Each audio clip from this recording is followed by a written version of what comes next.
is all the way to about $4 billion. So that is the space we want to use, because Kenyans have good education, they speak good English, they are self-motivated, they need less supervision. Any company anywhere in the world will want to hire a Kenyan. And therefore, we must use it because it is the asset that we have. And that is what I have been doing to try and connect Kenyans to jobs outside Kenya. I said today, for example, that those opportunities are available.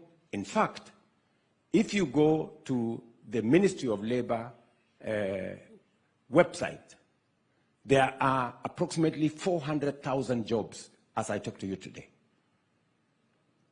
Different types of jobs. And that's why I was saying today, some of those jobs, like the ones for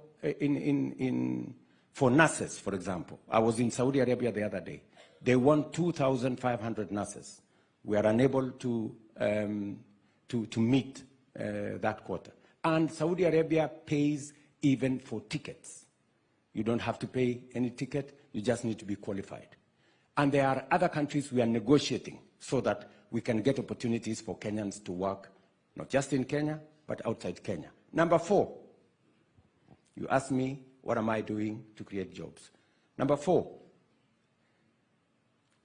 we must begin to manufacture things, products that can be manufactured in Kenya instead of importing everything from everywhere. There was a time we were importing toothpicks, imagine. Yeah? And there are people who want to tell us we must continue importing things and products. I made a decision that anything that we have the manufacturing capacity in Kenya, any product that we have manufacturing capacity in Kenya, we must begin to apply duty so that we stop products from other countries and build our own manufacturing capacity, hire our own young people, use our own raw materials, build our own wealth. And let me give you an example.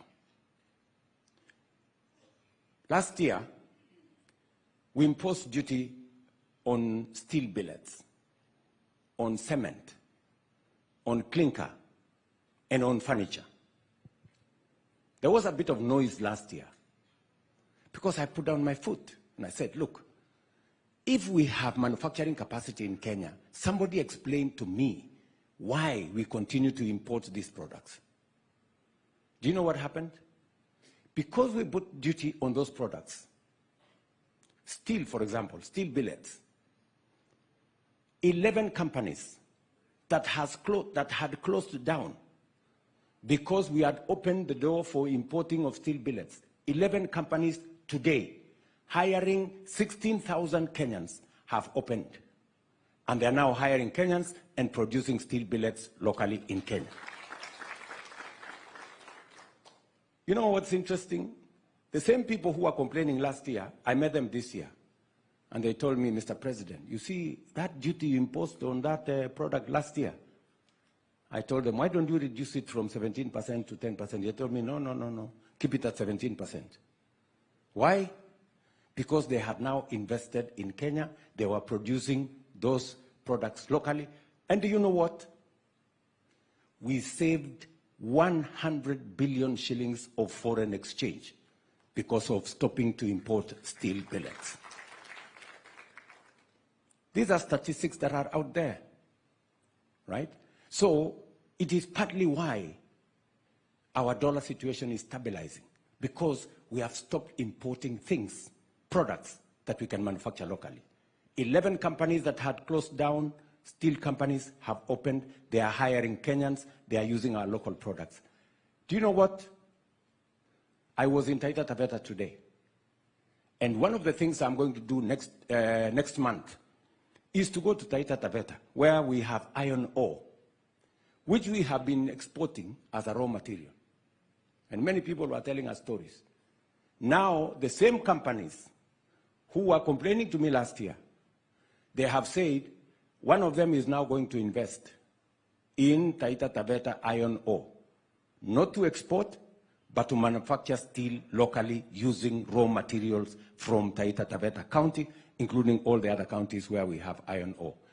That is the difference we make when we make the right decision. So we are building our own local manufacturing capacity. And what are we doing in that space additionally? We are making sure that we support local manufacture. It is the same reason why we said diapers, bumpers. We have 10 companies that are manufacturing these products in Kenya. Explain to me, somebody, why we should continue to import these products from other countries. Explain to me why we continue to export our jobs. We have cotton which we are growing in Kenya. We have nowhere to sell our cotton. We cannot use it to produce our own products because we are importing everything. And that's why I said this year, God willing, we want to make sure that we build our own local capacity.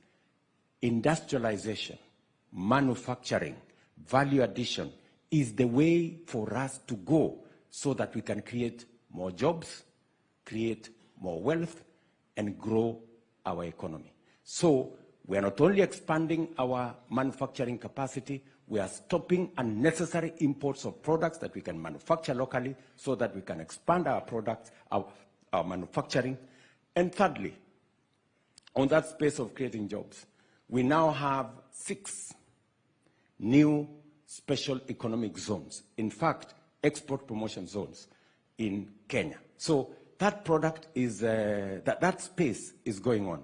And one of the products that, one of the areas we are going to deal with is right here in Mombasa in Dongo Kundu. I just announced that we now have a partnership with Afri-Exim Bank to unlock the first 500 acres of Dongo Kundu for industrial productivity. So I have given you 5. I have told you, number 1, our housing program is creating jobs. Number 2, our digital space is creating jobs. Number 3, our export of labor is creating jobs. Number 4, our manufacturing is creating jobs. Number 5, our special economic zones is creating jobs. That is what I'm doing for Kenya. I know you have asked me something else about education. Let me take 1 or 2 questions, and then I will consolidate and answer your question on education and on drug abuse. Yes, can I have a lady this time? Oh yeah, that gentleman. Yes, my good friend.